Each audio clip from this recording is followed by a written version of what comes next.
আসসালামু আলাইকুম প্রিয় শিক্ষার্থীরা, আশা করি তোমরা ভালো আছো। আমি শিরিন আক্তার ইয়াসমিন, সহযোগী অধ্যাপক।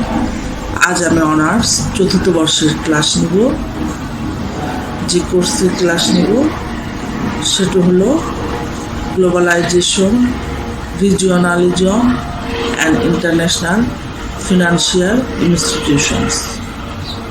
Course code 241915। আজকের আলোচনার বিষয়বস্তু হলো বিশ্বায়ন। এখানে একটা জিনিস খেয়াল করো যে আমাদের যে কোর্সটি সেটির নামের শুরুতে বিশ্বায়নের কথা আসছে। এখানে বিশ্বায়ন, আঞ্চলিকতাবাদ এবং আন্তর্জাতিক যে অর্থনৈতিক প্রতিষ্ঠানসমূহ রয়েছে সে বিষয়গুলো নিয়ে গুরুত্ব আরোপ করা হবে পুরো কোর্সটিতে। তাহলে আজ আমরা বিশ্বায়ন সম্পর্কে আলোচনা শুরু করছি। বিশ্বায়ন বর্তমান বিশ্বের একটি আলোচিত বিষয়। বিশ্বায়ন মানব সভ্যতার ইতিহাসের শুরু থেকেই রয়েছে এবং মানুষের সঙ্গে বিশ্বায়নের সম্পর্ক অত্যন্ত নিবিড়। মানুষ যখন গুহায় বসবাস করত সে সময় যেমন মানুষ তার জীবনের মান উন্নয়নের জন্য, জীবনধারাকে বজায় রাখার জন্য নানাবিধ কর্মকাণ্ড পরিচালনা করত, ঠিক তেমনি বর্তমান যুগ পর্যন্ত মানুষ তার জীবনের মান উন্নয়নের জন্য সর্বদাই প্রচেষ্টা চালিয়ে যাচ্ছে। এই যে গুহাবাসী মানব জাতি থেকে শুরু করে বর্তমান সভ্য জগৎ পর্যন্ত মানব জাতি তাদের জীবনযাত্রার মান উন্নয়নের জন্য যে কার্যাবলী পরিচালনা করছে মূলত সেটাই হলো বিশ্বায়ন। বিশ্বায়ন হলো এমন একটি প্রক্রিয়া যা হলো একটা চলমান প্রক্রিয়া। আজ বিশ্বকে এর জন্য বিশ্বগ্রাম হিসেবে ঘোষণা করা হচ্ছে। বিশ্বায়ন এমন একটি প্রত্যয় যার সাথে কম বেশি সকল দেশ বা জাতির পরিচয় বা সম্পৃক্ততা রয়েছে। বিশ্বায়ন শব্দটি বিভিন্ন অর্থে বিভিন্ন প্রসঙ্গে বিবেচিত হয়। সাধারণভাবে বিশ্বায়ন বলতে বিশ্বব্যাপী কোনো প্রক্রিয়া সমষ্টিগত রূপকে বোঝানো হয়। সে প্রক্রিয়া রাজনৈতিক, অর্থনৈতিক, সামাজিক, সাংস্কৃতিক, ধর্মীয় দৃষ্টিকোণ থেকে পরিচালিত হতে পারে। আর বিশ্বায়ন এসব প্রেক্ষিতে বিভিন্ন দৃষ্টিকোণ থেকে বিবেচিত হতে পারে। তবে এখানে বিশ্বায়নের ধারণাকে অর্থনৈতিক প্রেক্ষাপটে বিবেচনা করা হয়েছে। রাজনীতি এবং অর্থনীতি অবিভাজ্য, একটির দ্বারা আরেকটি পরিচালিত বা নিয়ন্ত্রিত। তাই বিশ্বায়নে এখানে অর্থনীতি বলতে সমগ্র আর্থিক জগতের সমন্বয়ক কার্যক্রমকে বোঝানো হয়েছে। আর্থিক দৃষ্টিকোণ থেকে আরও বলা যায় যে অর্থনীতি সংক্রান্ত বিশ্বায়নের অন্যতম বিষয়ই হলো আন্তর্জাতিক বাণিজ্য, অভিগমন, নির্গমন, বৈদেশিক বিনিময়, মূলধনের আন্তর্জাতিক প্রসার এবং প্রযুক্তি বিনিময়। এই সব কিছু আবার অবিচ্ছিন্ন। বিশ্বের যাবতীয় অর্থনৈতিক কর্মকাণ্ডে আন্তর্জাতিক বাণিজ্য সংস্থার একটি প্রভাব রয়েছে। এই সংস্থার উৎপত্তি হয়েছে গ্যাট চুক্তির সম্প্রসারণের ফলে। তাই সাধারণভাবে গ্যাট নীতির সম্প্রসারণকে আধুনিক অর্থে বিশ্বায়ন বলা হয়। মুক্ত অর্থনীতি বা অবাধ বাণিজ্য বিশ্বায়নের প্রকাশ মাত্র। বিভিন্ন দেশের মধ্যে অবাধে পণ্য চলাচলের সাথে শ্রম ও মূলধন ও প্রযুক্তির অবাধ গমনাগমনকে প্রসারিত অর্থে বিশ্বায়ন বলে আখ্যায়িত করা হয়। তাহলে রাজনৈতিক, অর্থনৈতিক, সামাজিক এ সকল বিষয়কে কেন্দ্র করেই বিশ্বায়ন আবর্তিত হচ্ছে। বিশ্বায়ন মূলত বাজার অর্থনীতির সাথেই জড়িত, অর্থাৎ বাজারের সম্প্রসারণের মাধ্যমে এ ধারণা বিকশিত হয়। এ ধারণা বর্তমানে ব্যাপকভাবে প্রচারিত হলেও বিষয়টি বেশ পুরনো। 1551 সালে সর্বপ্রথম গ্লোব শব্দটি ব্যবহৃত হয়। 1776 সালে গ্লোব শব্দটি গ্লোবাল হিসেবে ব্যবহৃত হয়, যে গ্লোবাল শব্দ থেকেই সূচিত হয়েছে গ্লোবালাইজেশন, যার অর্থ হচ্ছে বিশ্বায়ন। বিশ্বায়নকে সমার্থকভাবে বলা যায় ভুবনীকরণ বা বিশ্বায়িতকরণ বা ভুবনায়ন। ইতিহাসের প্রেক্ষাপটে বলা যায় বিশ্বায়ন ইতিহাস ও মানবজাতির ইতিহাস প্রায় একই সাথে চলমান। অতি সময়ে বিশ্বায়ন প্রত্যয়টি প্রায়োগিক দিক থেকে বোঝানো হতো এবং সে সময় লক্ষ্য ছিল সাম্রাজ্যবাদের বিস্তার বা সাম্রাজ্যের সম্প্রসারণ। প্রত্যক্ষভাবে তখন দেশ বা অঞ্চল দখল করা হতো, তারপর শাসন ব্যবস্থার হস্তক্ষেপের মাধ্যমে সাম্রাজ্যবাদ বিকশিত হয়েছিল। সাম্প্রতিককালে পুঁজি বিনিয়োগ ও মুনাফা অর্জনের জন্য যে পথ ধরে বিশ্বায়ন সামনের দিকে এগিয়ে চলছে, এটাই হলো বর্তমানে বিশ্বায়নের একটি প্রকার। বিশ্বায়ন সম্পর্কে বিভিন্ন সমাজবিজ্ঞানী, রাষ্ট্রবিজ্ঞানীগণ বিভিন্ন সংজ্ঞা প্রদান করেছেন। যেমন মর্গান থরের মতে বিশ্বায়নকে বলা হয় বিশ্ব ব্যবস্থার অন্তর্গত বিভিন্ন রাষ্ট্র ও সমাজের মধ্যে বহুবিধ সংযোগ ও সম্পর্কের নিমিত্ত। মার্টিন অ্যালবারোর মতে বিশ্বায়ন হচ্ছে একটি সামগ্রিক কমিউনিটির মধ্যে সমগ্র মানব জাতিকে নিয়ে আসা। তাহলে বিশ্বায়ন একটি বহুমাত্রিক ধারণা। তাই বিশ্বায়নের ব্যাখ্যায় যারা অর্থনৈতিক মানদণ্ডকে প্রাধান্য দেন তারা অর্থনৈতিক একত্রীকরণ অর্থে বিশ্বায়ন কথাটি ব্যবহার করার পক্ষপাতী। তাদের মতে বিশ্বায়নকে অর্থনৈতিক উদারীকরণ, নিয়ন্ত্রণ মুক্তকরণ, বেসরকারীকরণ ও অধিকতর মুক্ত বিশ্ব বাণিজ্য ও বিনিয়োগের মাধ্যম হিসেবে দেখা হয়। আর যারা বিশ্বায়নকে রাজনীতির সাথে সম্পৃক্ত করে ভাবেন তাদের মতে কোনো রাষ্ট্র এককভাবে চলতে পারে না। বিশ্ব ব্যবস্থায় এক রাষ্ট্রকে আরেক রাষ্ট্রের উপর কোনো না কোনোভাবে নির্ভরশীল হতে হয়, ব্যবসা বাণিজ্যের কারণেই হোক বা পররাষ্ট্রনীতির কারণেই হোক। তারা বিশ্বের সকল জনগোষ্ঠীকে অভিন্ন বিশ্বের বাসিন্দা হিসেবে ভাবতে বেশি পছন্দ করে। ধারণা দুটি কিন্তু পরস্পর বিচ্ছিন্ন নয়, বরং একই রূপান্তর প্রক্রিয়ার ভিতরে আন্তঃসম্পর্কের বিষয়টি বিশেষভাবে বিবেচ্য। এক অর্থে বিশ্বায়নকে সামগ্রিক দৃষ্টিভঙ্গি থেকে ব্যাখ্যা করা যায়। যারা বিশ্বায়নকে সামগ্রিক দৃষ্টিভঙ্গি থেকে ব্যাখ্যা করতে চান তাদের মতে বিশ্বায়নের সাথে যুক্ত রয়েছে ক্রমবর্ধমান নির্ভরশীলতা। এই নির্ভরশীলতা হতে পারে রাজনৈতিক, সামাজিক, অর্থনৈতিক ও সাংস্কৃতিক সকল ক্ষেত্রেই। তাহলে বিশ্বায়ন কি সে সম্পর্কে আমরা এতক্ষণ আলোচনা করলাম। এখন বিশ্বায়ন কি কি কারণে প্রসারিত হয়েছে সেই কারণগুলো সম্পর্কে আলোচনা করছি। যেমন তথ্য প্রযুক্তির প্রসার। বিশ্বায়ন প্রক্রিয়ার প্রধান কারণই হচ্ছে তথ্য ও যোগাযোগ প্রযুক্তির বিস্ময়কর বিকাশ। বিশ্বকে যুক্ত করার প্রথম প্রক্রিয়া শুরু হয়েছিল সারা দুনিয়া জুড়ে টেলিগ্রাফ লাইন স্থাপনের কারণে। বিংশ শতাব্দীর মাঝামাঝি সময়ে কম্পিউটারের উদ্ভাবন ঘটে। 1969 সালে মার্কিন যুক্তরাষ্ট্রের প্রতিরক্ষা দপ্তরের উদ্যোগে আরপানেট নামক প্রজেক্টের মাধ্যমে শুরু হয় ইন্টারনেট এবং ইন্টারনেট ভিত্তিক যোগাযোগ এখন বিশ্বজুড়ে সবচেয়ে গুরুত্বপূর্ণ যোগাযোগ মাধ্যম। বহুজাতিক সংস্থা। বিশ্বায়নের দ্বিতীয় গুরুত্বপূর্ণ কারণই হচ্ছে বিশ্বে বিশাল বহুজাতিক সংস্থা গড়ে ওঠা। এসব বহুজাতিক সংস্থা তাদের প্রযুক্তি এবং ব্যবসায় কৌশল এক দেশ থেকে আরেক দেশে প্রসার ঘটায়।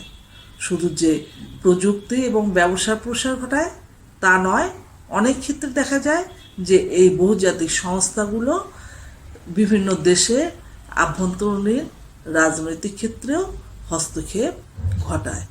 যেমন এই বহুজাতিক সংস্থাগুলো চিলিতে আলেন্দে সরকারের পতনের ক্ষেত্রে ভূমিকা রেখেছে।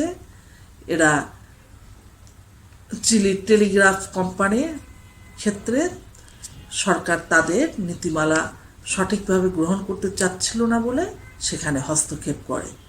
দ্বিতীয় বিশ্বযুদ্ধের পর মার্কিন বহুজাতিক সংস্থাগুলো ইউরোপে উৎপাদন শুরু করে। আবার 1970 সালের পরে ইউরোপের সংস্থাগুলো মার্কিন যুক্তরাষ্ট্রে উৎপাদন শুরু করে। ঠিক একই সময় জাপানের সংস্থাগুলো এশিয়া, দক্ষিণ পূর্ব এশিয়ায় উৎপাদন শুরু করে। এভাবে বহুজাতিক সংস্থা অর্থনৈতিক একীভবনে গুরুত্বপূর্ণ ভূমিকা পালন করে। সমাজতন্ত্রের পতন। সমাজতন্ত্রের পতন বিশ্ব ব্যবস্থাকে এককেন্দ্রিক করে তুলেছে।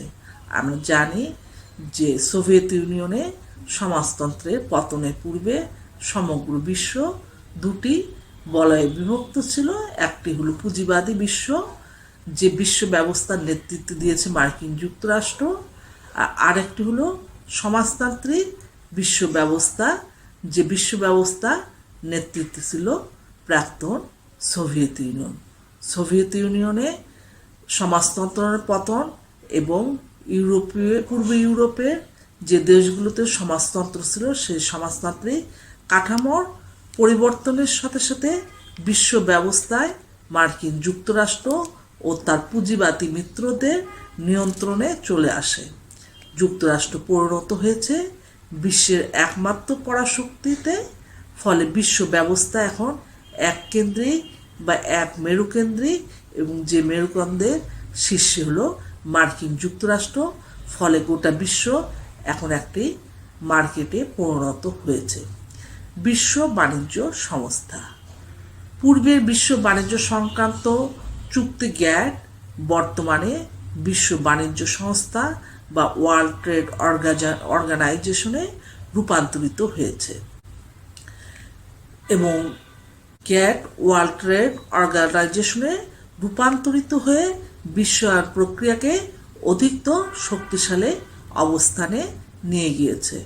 কেননা বহুজাতিক সংস্থাগুলো WTOর মাধ্যমে প্রতিষ্ঠিত নীতির সুযোগ কাজে লাগিয়ে তাদের কর্মকাণ্ডকে সমগ্র বিশ্বে ছড়িয়ে দিতে সক্ষম হয়েছে। সাম্রাজ্যবাদীদের উচ্চাভিলাষ। সাম্রাজ্যবাদীদের উচ্চাকাঙ্ক্ষা দিন দিন বাড়তে থাকে। বিংশ ও একবিংশ শতাব্দীতে সাম্রাজ্য শক্তিগুলো নতুন উদ্যোগে অগ্রসর হয়। তাদের আশা আকাঙ্ক্ষা ক্রমশ বাড়তে থাকে। ধীরে ধীরে বিশ্ব ব্যবস্থায় তাদের নিয়ন্ত্রণ প্রতিষ্ঠিত হয়। অনায়াসে তারা তাদের কার্যক্রম চালিয়ে যায়। এতে সাম্যবাদী তৎপরতা সংকুচিত হয়, প্রসারিত হয় বিশ্বায়ন ব্যবস্থা। উন্নয়ন স্পৃহা।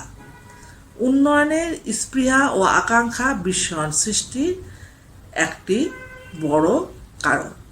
ক্রমশ তৃতীয় বিশ্বের উন্নয়নশীল দেশগুলোর উন্নয়নের আকাঙ্ক্ষা বাড়তে থাকে, কারণ দ্বিতীয় বিশ্বযুদ্ধের পর এই দেশগুলোর অর্থনৈতিক অবস্থা অনেক খারাপ হয়ে যায় এবং ধীরে ধীরে খারাপ হতেই থাকে। তারা তাদের এই দীনতা কাটিয়ে ওঠার জন্য উন্নত দেশগুলোর সাথে তথ্য প্রযুক্তি সহ অন্যান্য ক্ষেত্রে আদান প্রদান শুরু করে এবং বিশ্বায়নকে তারা স্বাগত জানায়। সমাজ ব্যবস্থায় পরিবর্তনশীলতা। সমাজ ব্যবস্থা সর্বদা পরিবর্তনশীল। যেমন এক সময় আমরা সকল দেশেই সনাতন চিন্তা ভাবনা ধ্যান ধারণায় বিশ্বাসী ছিলাম।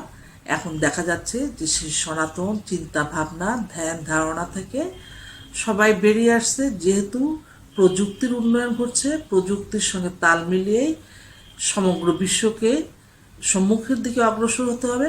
ফলে সকলেই আমরা আমাদের সেই অবস্থার পরিবর্তন করে নতুন অবস্থার সঙ্গে খাপ খেয়ে সম্মুখের দিকে অগ্রসর হচ্ছে। প্রতিনিয়তই সমাজ ব্যবস্থায় নতুন নতুন কিছু সংযোজন হচ্ছে এবং পুরাতন কিছু বিদায় ঘটছে।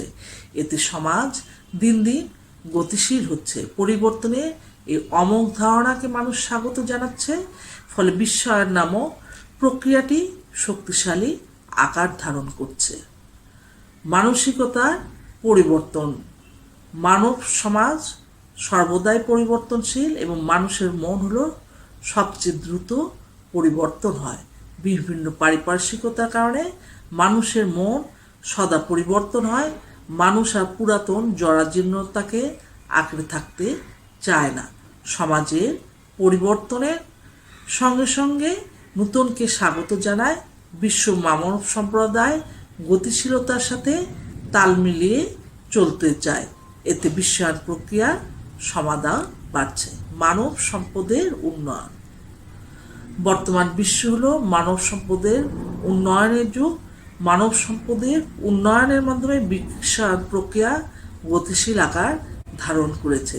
যেমন চীন মানব সম্পদের উন্নয়নের মাধ্যমে তাদের অর্থনৈতিক অবস্থার পরিবর্তন ঘটেছে এবং বিশ্ব বাণিজ্যে চীন এখন একটি গুরুত্বপূর্ণ অবস্থান সৃষ্টি করেছে নিজের, এবং যে কোনো দেশের বাণিজ্য ব্যবস্থাকে চীন চ্যালেঞ্জ জানাতে পারে। চীন সেই অবস্থায় তাদেরকে নিয়েছে। 80-র দশকে মানব সম্পদের যদিও ব্যাপক উন্নয়ন ঘটেছে, তথ্য ও প্রযুক্তির আদান প্রদানের পাশাপাশি মানব সম্পদেরও আদান প্রদান ঘটে। দক্ষ ও প্রশিক্ষিত মানুষ এক দেশ থেকে অন্য দেশে যায়। এর বিনিময় পুঁজি ও সম্পদের আদান প্রদান হয়। পাশাপাশি এই যে এক দেশ থেকে আরেক দেশে মানুষ যাচ্ছে, সেই সাথে সাথে মানুষের চিন্তা চেতনারও আদান প্রদান ঘটে। সন্ত্রাসী তৎপরতা। সন্ত্রাসী তৎপরতার কারণে বিশ্বায়নের কর্মকাণ্ড দিন দিন বাড়ছে। আন্তর্জাতিক বিশ্বে সন্ত্রাসী তৎপরতা ক্রমশ বাড়ছে। এর পিছনে কতিপয় শক্তি বা পক্ষ মদত যোগাচ্ছে। আমরা এটাও জানি যে অস্ত্র উৎপাদন যে সমস্ত দেশগুলো করছে, অর্থাৎ অস্ত্র উৎপাদন যাদের দ্বারা হচ্ছে এবং অস্ত্র উৎপাদন নিয়ন্ত্রণ দুটোই যাদের দ্বারা হচ্ছে, এরা নিজেদের অর্থনীতিকে উন্নত করার জন্য অস্ত্রের বৈধ এবং অবৈধ দু ধরনের ব্যবসায় করে, এবং এই অবৈধ ব্যবসার মাধ্যমে দেখা যায় যে অর্থনৈতিক উন্নয়নটা তারা ত্বরান্বিত করে। ফলে এই অস্ত্র উৎপাদনকারী দেশগুলো অনেক ক্ষেত্রে বিশ্বের শান্তি নিরাপত্তা বিঘ্নিত করার জন্য অবৈধ অস্ত্র ব্যবসায়ীদের নিকট অস্ত্র বিক্রয় করছে। এভাবে বিশ্ব শান্তি ও নিরাপত্তা প্রশ্নবিদ্ধ হচ্ছে। এ ধরনের সন্ত্রাসী কর্মকাণ্ড কোনো একটি রাষ্ট্রের পক্ষে দমন করা সম্ভব নয়। সন্ত্রাসবাদের বিস্তৃতি রোধের জন্য বিশ্বায়ন প্রক্রিয়াকে সাধুবাদ জানানো হয়, কারণ এটাও ঠিক যে বিশ্বায়নের কারণে সন্ত্রাসবাদ যদিও বেড়েছে, আবার এই সন্ত্রাসবাদকে বিশ্বায়ন প্রক্রিয়ার মাধ্যমে রোধ করা হচ্ছে।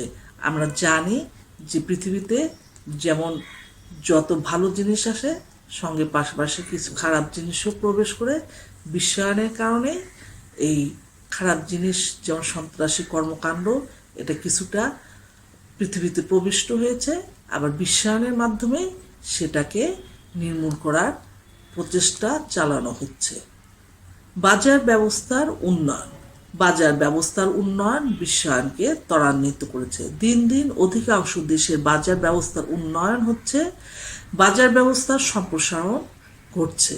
বাজার ব্যবস্থার উন্নয়নের সাথে সাথে বহুজাতিক সংস্থাগুলো এগিয়ে এসেছে। বাজার ব্যবস্থার উন্নয়নের ফলে দ্রব্যের আদান প্রদান বাড়ছে। বাজারগুলো তাই বিশ্বায়নের সাথে তাল মিলিয়ে বিস্তৃত রূপ ধারণ করেছে। গণতন্ত্রের বিকাশ। গণতন্ত্র বিকাশের ফলে বিশ্বায়ন প্রক্রিয়া গতিশীল হয়েছে। এক সময় বিশ্ব ব্যবস্থা রাজতন্ত্রের নিয়ন্ত্রণে ছিল, কিন্তু সময় ও অবস্থার পরিবর্তন হয়েছে। আবার যখন বিশ্বে সমাজতান্ত্রিক ব্যবস্থা ছিল, যখন স্নায়ুযুদ্ধ বিদ্যমান ছিল, যখন বিশ্ব সমাজতন্ত্র ও গণতন্ত্র দুটি বলয়ে বিভক্ত ছিল, তখন দেখা গেছে যে সমাজতান্ত্রিক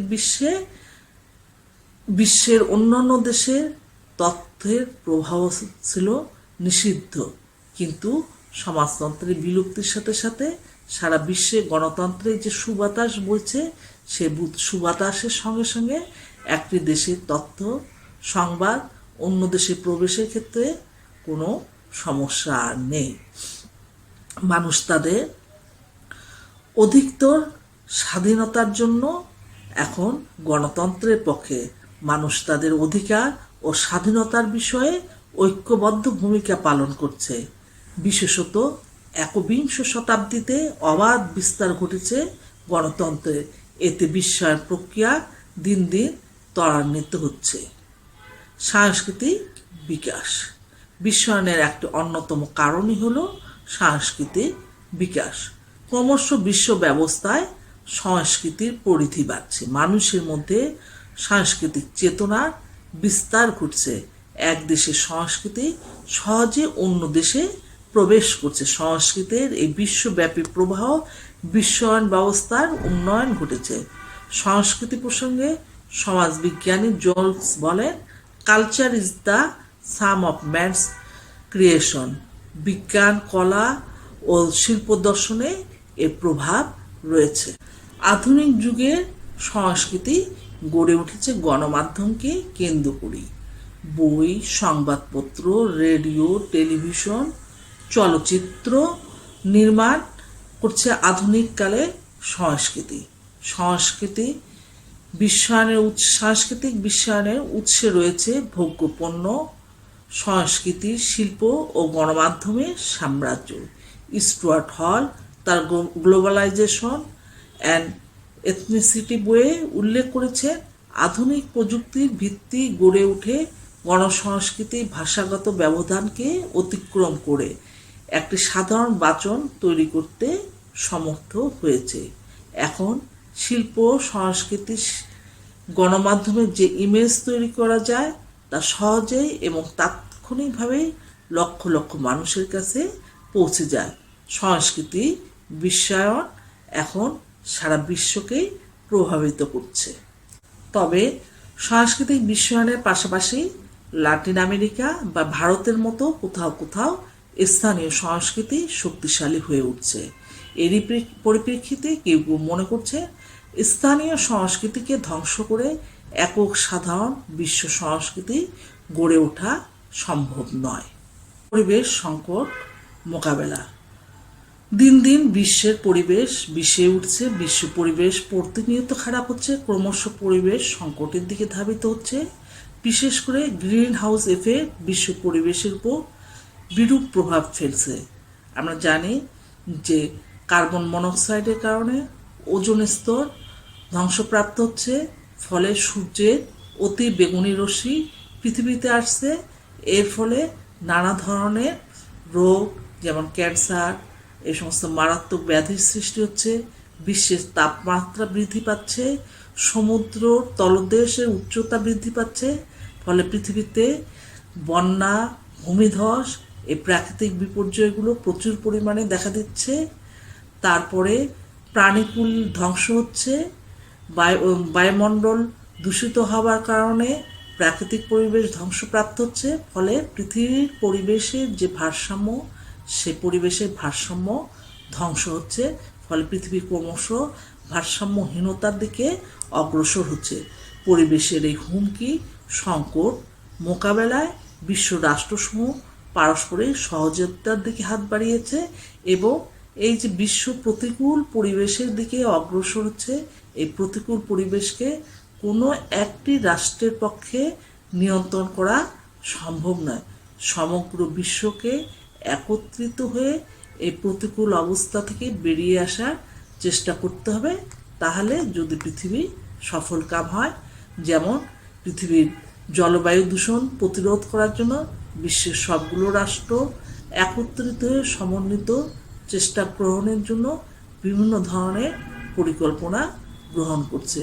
এবং পরিকল্পনা শুধু গ্রহণ করলেই হবে না, পৃথিবীর সকল রাষ্ট্রকে পৃথিবীর নিরাপত্তার জন্য, পৃথিবীর মানুষের নিরাপদ আবাসস্থলের জন্য সমন্বিতভাবে এই পরিকল্পনাগুলোকে বাস্তবায়ন করতে হবে।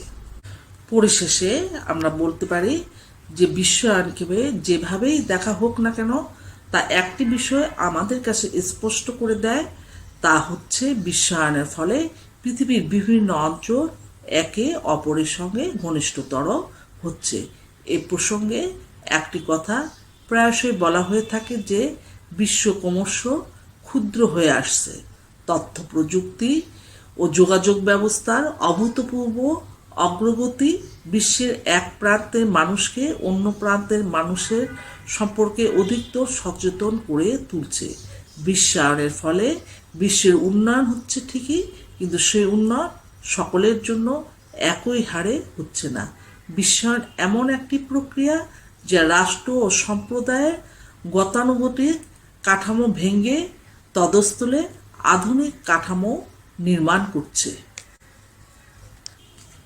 আধুনিক কাঠামো নির্মাণ করতে যেয়ে সমাজ, রাষ্ট্র ও সম্প্রদায়ের গতানুগতিক মূল্যবোধ বিনষ্ট করে কোনো ক্ষেত্রে সমাজ, রাষ্ট্র ও সম্প্রদায়কে হুমকির মধ্যেও ফেলছে। তথাপি বিশ্বায়নকে অস্বীকার করার কোনো উপায় নেই, কেননা এটি একটি সর্বব্যাপী ও সার্বিক প্রক্রিয়া। তাই এই প্রক্রিয়ার ভালো মন্দ সার্বিক দৃষ্টিকোণ থেকেই একে মূল্যায়ন করতে হবে।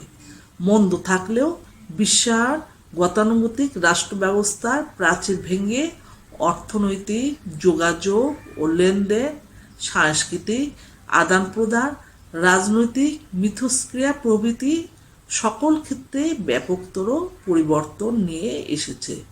ফলে মানুষের চিন্তা, মূল্যবোধ, চেতনার ক্ষেত্রে একটি নূতন বৈশ্বিক অবকাঠামো তৈরি হয়েছে। এই নূতন বৈশ্বিক অবকাঠামোকে কাজে লাগিয়ে লাভবান হওয়ার সুযোগ যেমন আছে, তেমনই রয়েছে ক্ষতিগ্রস্ত হওয়ারও ভয়। তাই বলা যায় বিশ্বায়ন অসম উন্নয়ন ও অগ্রগতির ভিতর দিয়ে আন্তঃরাষ্ট্র সম্পর্ককে এগিয়ে নিয়ে যাচ্ছে। আজ এখানেই শেষ করছি।